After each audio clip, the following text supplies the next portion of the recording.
What's going on? It's Davion Cena, and I'm back with another video. If you're new, hit that like and subscribe button. We're going to get off into this video. Now, today we're going to be talking about Power Book 3, Episode 4, Season 2. Let's get on into it now. In the beginning of the episode, we get a scene where the Italians are robbing Rock's people for the product because they decided to cross their city without paying the toll.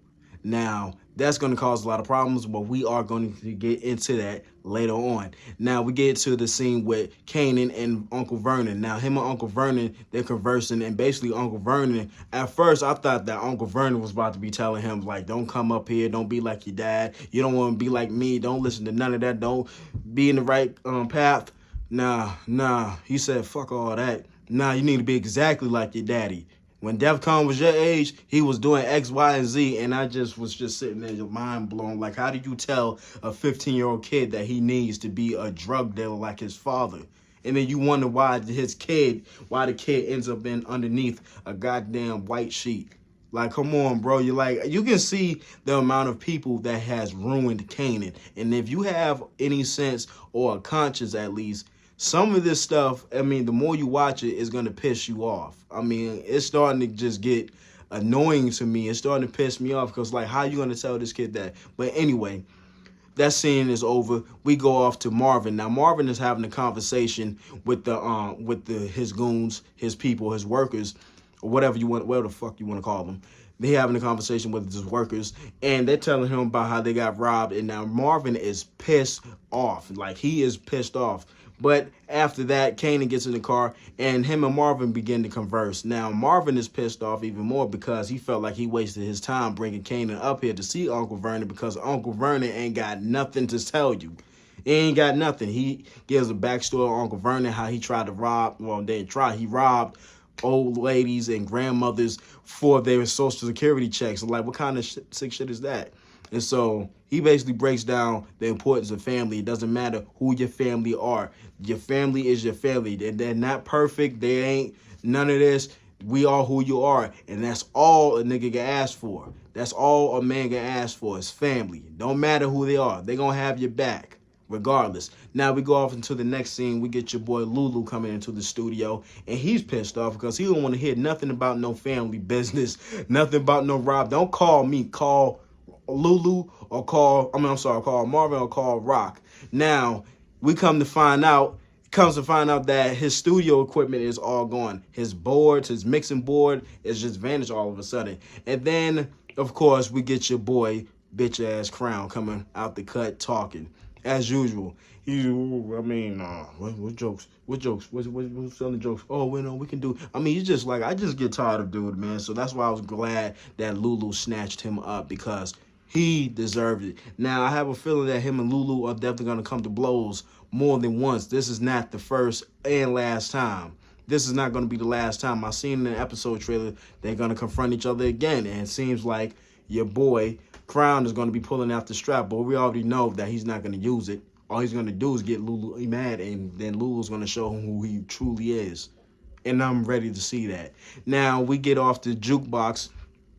She follows her mother, tracks her down, knocks on her door, and they begin to have a heart-to-heart conversation.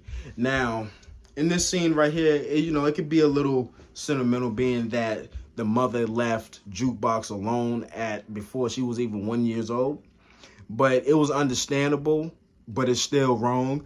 But basically, her mother had plans of being a singer. She had moved to LA. She thought that when she got rich and got her career popping, that she was just going to come back for Jukebox and, everything be good. But not everything was planned not everything went the way she planned. She got caught up with the wrong crowd, and then that's how she ended up being away from Jukebox. Now we go off to the next scene where Juliana is watching the store, and guess who comes up in the store?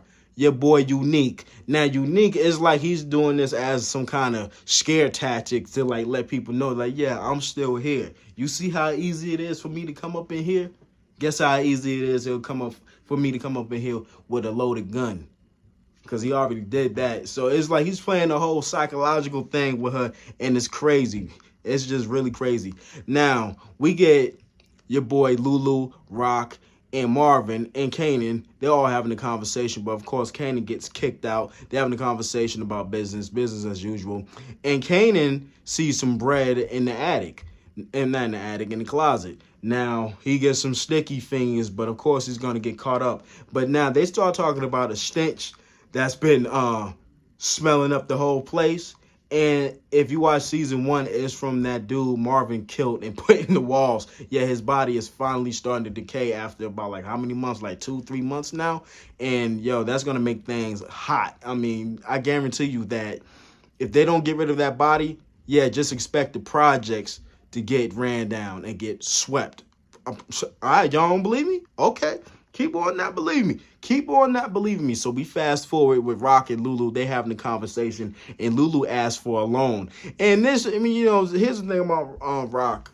That, I mean, like, Rock was really showing her ass this episode. I mean, I feel like this season she's showing her ass. She has a lot of audacity. I mean, I'm telling you, she told this man that your money is my money and you're borrowing money from me to pay me back with my money. And it's basically for the music stuff. I don't understand why she won't just let this man just go on with his business. But then again, this is a more tighter business, the drug business. I mean, that's a cutthroat business, literally. I mean, come on. Now, after they wrap up their conversation, it leads off to another conversation, and that's between her and Kanan. Now, Kanan, his innocent self, has a lot of questions for Rock. Now, this could have been the chance that she had to tell him everything, but it's another chance she missed. She comes up with another lie, says that Detective Howard was going to get him sent up to jail for Buck 20's murder and D-Wiz. And then now here she is lying her ass off, and now he's just looking crazy right now. He feels crazy. He's like, damn, man, are you serious? And da-da-da-da-da. Now, one thing I liked about this scene was that how he was able to capture 50's mannerisms. From the way he hold his mouth, from the way he had pronounced certain words, the way he's able to just carry a conversation as if he is 50 Cent. I thought that was dope. My problem about this scene was Rock, because I felt bad for Kanan, you know, because 15 years old, I mean, no matter, regardless of what they want to say, that's still an innocent age. That is a kid, and you're lying to this kid, and at some point, he's going to get really angry after he finds out the truth that you've been lying to him.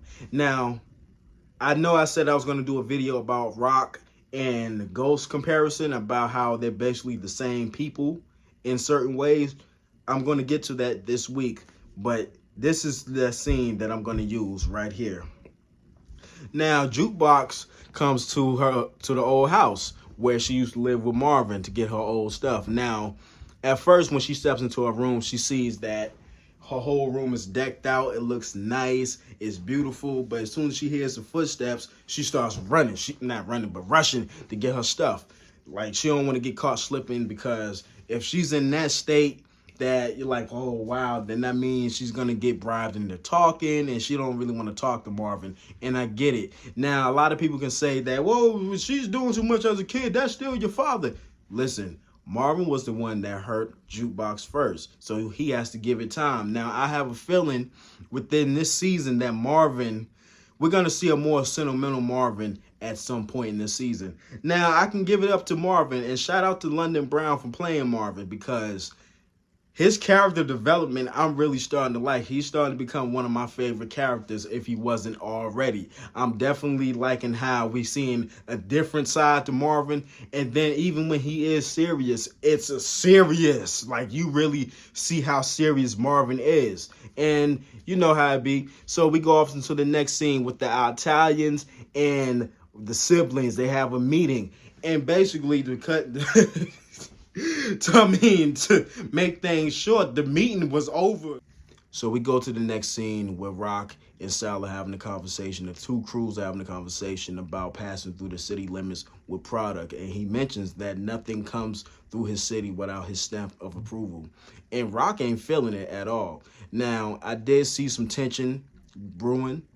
I thought it was going to end up in some shit, but it didn't. Now, Lulu decides to speak up for Rock And I don't really think that was his intention. I think he was just saying that as far as being an adult and being a leader of his own, in his own right, in his own way, and speaking up so they don't all get killed. But Rock wants to sit there and play like a badass, talking about she don't give a F and all this craziness. Little does she know, this is the mafia you're rocking with. So Sal gives her an offer, a toll, a number to pay, and she ends up crumpling it up and throwing it on the ground in front of his face, and they walked away. Now, I was waiting on something to pop off, like, because you don't disrespect the mafia like that, you know what I'm saying? Especially when you're outnumbered in the whole Mexican stand down. That ain't, no, you don't do that. So that's how you know it's TV. So later on, they have a conversation, Lulu and Rock just goes off on Lulu. But Lulu comes with some facts. These are mafia, okay? This is the mafia. This ain't unique or none of that corner boy bullshit. This is the real deal. So while you over here talking all this bad stuff, you about to get everybody sprayed. I'm trying to make sure we all survive this. And now you got your boy Marvin over here talking about, I ain't scared of nobody. I ain't scared. Okay. You're going to be the reason why the whole entire family is laid up under them white sheets. Well, they are already, because based on Power Book 1, I didn't hear none of them being mentioned, but whatever. So we go off to the next scene, and this seems like your boy Famous is having the time of his life. He got his own crib. He threw a party. And, you know, it's good to see Famous in that light, because in the first season, that's who he was. That's who he was introduced to us. And that's what it is. So I'm happy to see him in a happy light. I don't like to see Famous messed up, because when you see Famous in certain predicaments, it kind of makes the show, it doesn't make the show unbalanced, but it's the fact that when your boy Famous is happy, messing with the girls, doing his own thing, it keeps a balance in there. It's like, oh, okay, we got away from the heavy stuff. Now, okay, this is like the stress reliever. So they get a knock on the door, and two fine women, I'm talking about this girl, this young girl, now, whoever plays this girl, the fact that I called her fine, I hope she's of age, okay? I hope she's of age. So, to save myself, because I don't want to end up like Tiffany Haddish and them, to save myself, I'm going to say that beautiful young lady. But the mama, oh yeah, I got a whole bunch of inappropriate things to say, but I won't say them on here. I will keep them in my head, and then hopefully I have a wet dream about her. But that's a different story. But they having a conversation, and they saying you might want to keep your music down because shorty underneath, your neighbor might call the cops. And, you know, they gave him these real flirtatious eyes. Now, you know her mama was definitely a treesh. Yeah, she was definitely a treesh. You can tell. She was a treesh. And it passed on to her daughter. I've dealt with them kind before. I done seen your kind before. But the mama was bad. The way they was grilling Kanan. And so the mother, Collamore, or something like that. I'm going to know her name in the next video. But your girl Kanan goes in the party with Kanan. And as she enters the party, the mama over here giving him them bedroom eyes. Like, I'll see you around Kanan. I'm like, okay, Kanan, okay, do you, man. Get yours, Kanan. I'm happy to see this, you know what I'm saying? Now, you got your boy, Detective Howard and Andrea. They're having a session. They getting their groove on. And come to find out that they've been doing that for the last 7 years. And she didn't know that he had a son and all this. They start having a heart-to-heart conversation about kids. And she says some real stuff. She says, like, you're not really a father. You ain't that boy's father because you're not there for him. You ain't there for Kanan. So this is why I said what I said in the video that I dropped today, that Rock was going to end up taking out Detective Howard herself. Yes, I already know that she tried to have him taken out before. But I think this is going to be on a different level. And if she can't get him killed, then she's going to end up doing it herself. Just like how she did Scrappy. Because Detective Howard is definitely going to be there now. You seen at the end of the episode when Kanan went to his house. He's definitely going to be trying to get Kanan to get on his side. To get Kanan to be on the right path. Since she ran your boy Symphony off. And I told you she was going to do that. I told you that he was going to get tired and be up out of there. But anyway, yeah, there's going to be a lot going on. And, it's really no use because we already know how Kanan ends up in the first place. But it's just unfortunate that he did have some people, even if they weren't part of his village, have some people trying to steer him right. And then now you have Rock, you have his uncles. They just steering him in the wrong direction, and it's just not fair. And so that's why we got Kanan the way he was in the original Power. Now, we get into the next scene, and Juliana and Rockwell are having a conversation. Juliana tells Rockwell that Unique showed back up. And at first, when I first watched the scene, I was like, oh, she's really vulnerable and scared. But I really listened to the dialogue. She said, this is a sign of weakness. But she didn't say anything else. That indicated for me that she wanted to help and give her input about how to go about Unique. And Rockwell was over here talking about, it's a business move, it's strategy. But I think Juliana sees something deeper than that, and she may actually have a plan, because she sees this shit as weak. She has other ways. You can tell. And then once that comes into fruition, you can tell that Rockwell is going to be rocking with Juliana on a whole different level. She might even mess around being in the business. You never know. You just never know. She said, like, wait, I'm not playing your game. So I'm trying to figure out what that means. I think the reason she feels that way is because she's tired of Unique, excuse me, herself. Because this dude keeps coming into her store. When you keep doing something to someone over and over and over and over again, and then something off of your body gets torn away from you, or you get mangled or mutilated, that's what happened. You let it boil over. You kept pushing and pushing and pushing and pushing on. Now, you get your boy Kanan in Jukebox. I ain't even call her your boy, but she act like, well, I'm sorry. Okay, I'll say your girl Jukebox. Now, Jukebox, on the other hand, they're having a conversation. She's back at Kanan's house. She has a bunch of church clothes, and Kanan's trying to figure out, yo, why you got so many church clothes and all this kind of stuff? And she says that she wants to see her mother sing. She wants to see her mother sing and potentially be a singer in the church. I don't know.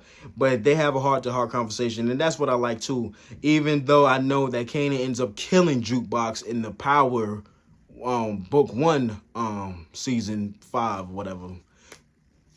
Even though I know that happens, it's cool and refreshing to see them as kids having conversations with each other when they were still innocent. You know what I'm saying? Before they got into the streets, when they were still innocent and still just kids, having heart-to-heart convos, just being cousins toward each other. And that's really sweet. That's why I keep saying that Raising Kanan is deeper. It's the best one because it got more depth to it.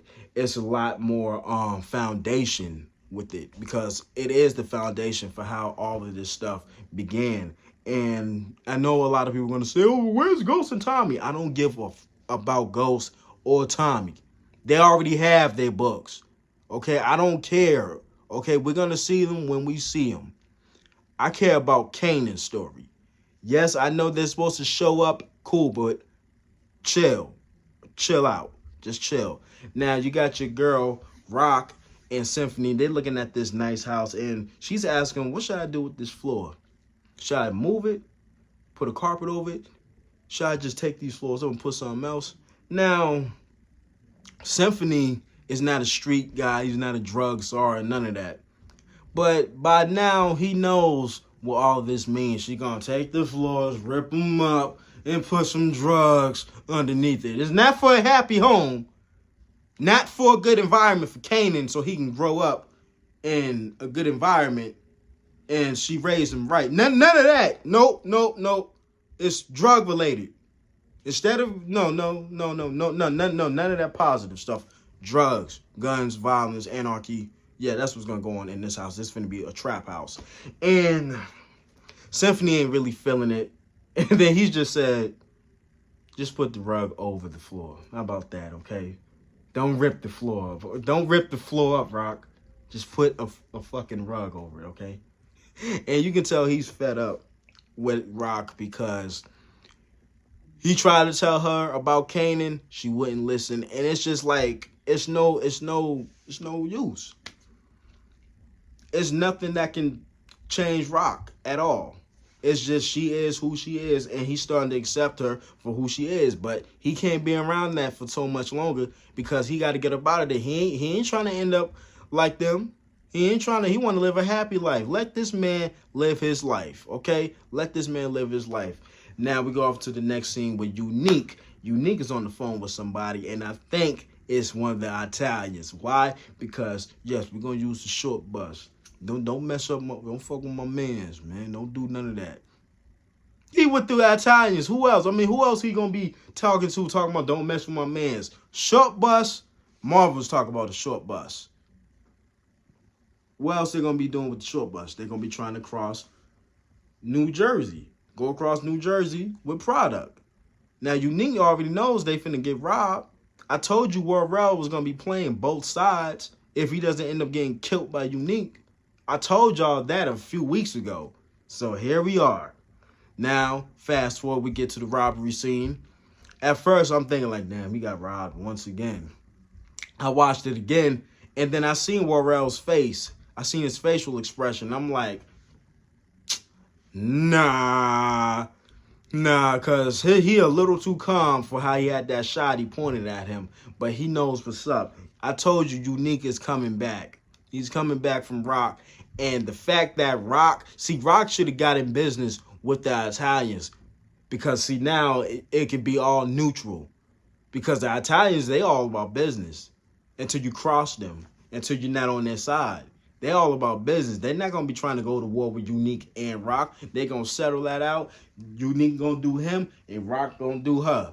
That's how it's going to be. And no, it's not going to last long. But at least that's how things will be for the long run. So Rock shot herself in the foot by not taking that offer that Sal was offering. Now Unique is working with the Italians. Now that's a reinforcement against the whole entire Rock's crew. That's going to be a lot of bloodshed and war. That's going to be a lot. Now we fast forward to the scene. We go back to the house scene, and they have another conversation, Rock and Symphony. And Symphony just lays it on her like, yo, I need you to stop calling me. I need you to stop dragging me into your stuff. I don't need you to call me for nothing else. I don't want to be a part of this no more. And that's how you preserve yourself, because I do not blame him at all. If I know I got a future and I'm doing something that's legal, I'm getting legal money, and someone comes into my life with this whole trap lord stuff, yeah, change very quick. And if you're not changing quick enough, I gotta be out of there. I'm not finna go to jail with you. No, get out of here. No, I'm not doing that. No. So he did the right thing. He stayed in his lane. And once Rock told him that she basically used him once again to get Kanan away from something that he did that was from her idea, he just said, like, I'm done. And she mentions, like, listen, if you care about me, which I know you do, you can let me go. And you can see Rock's facial expression like, yo, she is hurt right now. But, of course, she ain't going to sit there crying because she's from Queens, right? She tough, right? People cry every day. I'm not one of them. You do what you want. You're a grown man. But you know she wanted to cry. You know she cried in the car. Come on, Rock. It's okay. It's okay to express your feelings, baby girl. Now we go to the final scene of the episode. And Kanan knocks on Detective Howard's door. And he comes outside with a smile on his face. And I have a feeling that they're going to build a bond and a relationship with each other. And once Rock fucks that up, he's definitely going to hate Rock. He's definitely, especially when he finishes learning Detective Howard and seeing how awesome of a dad he is, and that his dad wants him to be on the good side. Once Rock messes that up, that's just it. You just destroyed something of mine. And the fact that you did that, I don't even know if I'm going to be able to forgive you. I don't have nothing else. So yeah, I got nothing but these streets because of you. Because yes, I wanted to be in these streets. I realized I wasn't for it. You would not let me go. And that's how it is. Now, Rock is definitely has an agenda for your boy Detective Howard. I think she wants to take him out, and I think she's going to succeed in doing so, especially if she's going to do it herself. But anyway, y'all let me know what y'all think of the episode. If I missed anything, hit that like first, and then comment some stuff down below. Anyway, y'all let me know what y'all think of the episode. I enjoyed this episode personally. I think this is the episode where Rock was really showing herself. She was showing out, and I think this may be the episode that make Rock really unlikable if she's not unliked already. So hit that like, hit that subscribe button. I'm up out of here, y'all. Y'all be easy, and definitely look for the Rock and Ghost comparison video sometime this week. Anyway, y'all be easy out here, y'all. I'm up out of here.